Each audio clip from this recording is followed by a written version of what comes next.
If we count back 350 years, it means that Indonesia was colonized by the Dutch since 1595. However, in fact, Indonesia was only colonized for around 40 to 50 years, which is calculated after Aceh was forced to sign a short plague in 1904. At that time, the Dutch came not to colonize but for the purpose of trading. Meanwhile, other facts explain that in 1596, the Dutch did colonize but not Indonesia.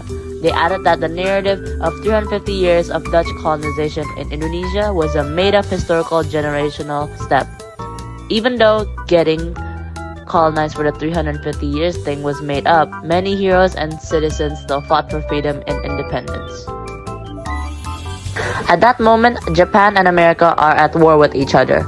The Japanese thought that if they free Indonesia and give them independence, they would aid them in war.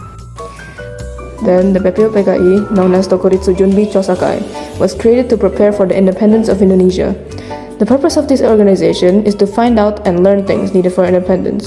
The meetings held by BPUPKI was on 28th May 1945 until the 1st of June 1945, which discussed about the basis of the state. Then, on the 22nd June, a group called Panitia Sembilan was created by Insinyur Soekarno, and this group created the Piagam Jakarta, which is where the 1945 Constitution came from.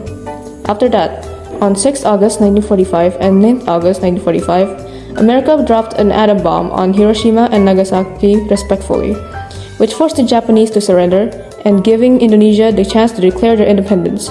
This is the most important event that gave Indonesia the chance to reach independence. A young man named Sultan Syahrir heard the news of Japan's surrender and decided to tell Insinyur Soekarno and Dr. Andes Muhammad Hatta on the 14th of August 1945 to immediately declare independence. But they disagreed and told him it was not the time yet.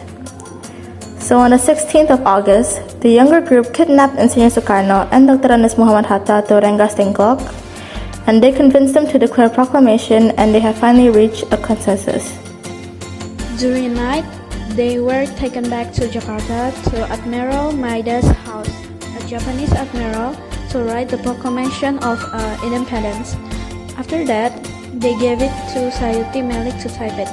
So, next day, 7 August 1945, the proclamation of independence was ready at Iyori Soekarno House at East Penggangsaan Road, nomor 56 at 10 in the morning by Iyori Soekarno himself.